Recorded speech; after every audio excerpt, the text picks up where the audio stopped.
नमस्कार साथियों, रंगी एजुकेशन में आपका हार्दिक स्वागत है।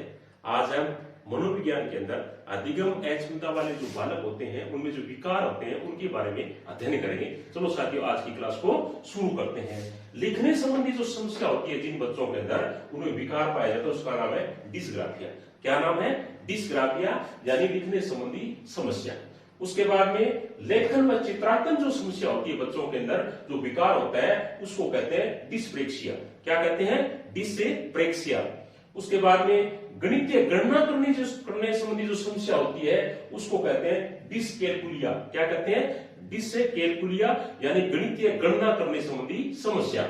उसके बाद में अफेसिया, यानी अफेसिया किसी कहते हैं भाषा संबंधी विकृति जिन बच्चों में पाई जाती है, भाषा संबंधी जो विकृति पाई जाती है उसको क्या कहते हैं? अफेसिया। क्या कहते हैं? अफेसिया। उसके बाद में प्रोजेरिया, यानी प्रोजेरिया क्या है? प्रोजेरिया होता है साथियों कम आयु में बुढ़ापे के लक्षण, यानी छोटे छोटे बच्चों में जो बुढ़ापे के जो लक्षण दिखाई देते हैं उनको क्या कहते हैं? प्रोजेरिया। क्या कहते हैं? प्रोजेरिया। उसके बाद में एक्रोफोबिया। एक्रोफोबिया, फोबिया मतलब सबको बताइए डर होता है। एक्रोफोबिया यानी ऊंचाई से डर लगना। ऊंचाई से डर लगना क्या कहते हैं? एक्रोफोबिया। ओटिज्म, ओटिज्म क्या होता है? ओटिज्म का मतलब होता है सामाजिकता का अभाव। क्या होता है? सामाजिकता का अभाव, यानी शर्मिलापन जो करता है उसको क्या कहते हैं? ओटिज्म। उसके बाद में डिस्मोर्फिया। डिस्मोर्फिया, डिस्मोर्फिया क्या होता है? स्वयं को सुंदर व ताकतवर समझना, यानी अपने आप को ज्यादा सुंदर समझना और अपने आप को क्या है कि दूसरे के मुकाबले ताकतवर समझना, उसको क्या कहते हैं? डिस्मोर्फिया। क्या कहते हैं? डिस्मोर्फिया। उसके बाद में बुलिमिया। बुलिमिया यानी भोजन ग्रहण करने संबंधी समस्या। बुलिमिया क्या होती है? भोजन ग्रहण करने की समस्या होती है, उसको क्या कहते हैं? बुलिमिया। उसके बाद में मिथोमेनिया। मिथोमेनिया झूठ बोलने की जो आदत होती है, झूठ बोलने की जो आदत होती है, जो विकार होता है उसको क्या कहते हैं? उसको कहते हैं मिथोमेनिया। क्या कहते हैं? मिथोमेनिया। उसके बाद में पढ़ने संबंधी जो समस्या होती है, पढ़ने संबंधी जो समस्या होती है उसको क्या कहते हैं? डिसलेक्सिया। क्या कहते हैं? डिसलेक्सिया, यानी पढ़ने संबंधी समस्या। उसके बाद में डिस्फेजिया। डिस्फेजिया यानी बोल नहीं पाना। डिस्फेजिया मतलब है बोल नहीं पाना।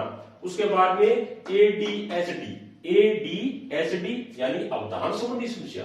अवधान संबंधी समस्या को क्या कहते हैं? एडीएचडी। उसके बाद में एपिलेप्सी। एपिलेप्सी का मतलब होता है मिर्गी के दौरे पड़ना, यानी जिन बच्चों को मिर्गी के दौरे पड़ते हैं वो विकार कौन सा है? वो है एपिलेप्सी। कौन सा विकार है? एपिलेप्सी। उसके बाद में मानसिक तनाव जो बच्चे रखते हैं उसको क्या कहते हैं? डिस्थीमिया। डिस्थीमिया के अंदर मानसिक विकार वाले स्टूडेंट है वो आते हैं। उसके बाद में हिस्टीरिया। हिस्टीरिया के अंदर क्या होता है? दौरे पड़ना। हिस्टीरिया में क्या होता है? दौरे पड़ना। तो साथियों, अधिगम अक्षमता वाले जो बालक होते हैं उनमें ये विकार पाए जाते हैं। फिर देख लेते हैं दोबारा, ताकि आपको अच्छी तरीके से विकार याद हो जाए।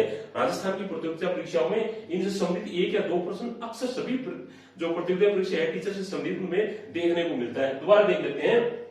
डिस्ग्राफिया यानी लिखने संबंधी समस्या, डिस्प्रेक्सिया यानी लेखन व चित्रांकन समस्या, डिसकैलकुलिया गणितीय गणना करने की समस्या, अफेसिया भाषा संबंधी विकृति, प्रोजेरिया कम आयु में बुढ़ापे के लक्षण, एक्रोफोबिया ऊंचाई से डर लगना, ओटिज्म सामाजिकता का अभाव या शर्मिला व्यवहार करना, डिसमोर्फिया स्वयं को सुंदर या ताकतवर समझना, बुलिमिया भोजन ग्रहण से संबंधी समस्या, मिथोमेनिया झूठ बोलने की आदत, डिसलेक्सिया पढ़ने संबंधी समस्या, डिस्फेजिया बोल नहीं पाना, एडीएचडी अवधान संबंधी समस्या, एपिलेप्सी मिर्गी के दौरे पड़ना और डिस्थीमिया मानसिक तनाव, हिस्ट्रिया दौरे पड़ना। साथियों, अधिगम अक्षमता वाले जो विकार थे वो मैंने आपको विस्तार से समझाया। आशा है कि आपकी जो पेपर है उसको हल करने के लिए बहुत ही महत्वपूर्ण सिद्ध होंगे। यदि आपको अच्छे लगे हैं तो प्लीज लाइक शेयर कमेंट है वो अवश्य करना। इसी के साथ थैंक यू, धन्यवाद।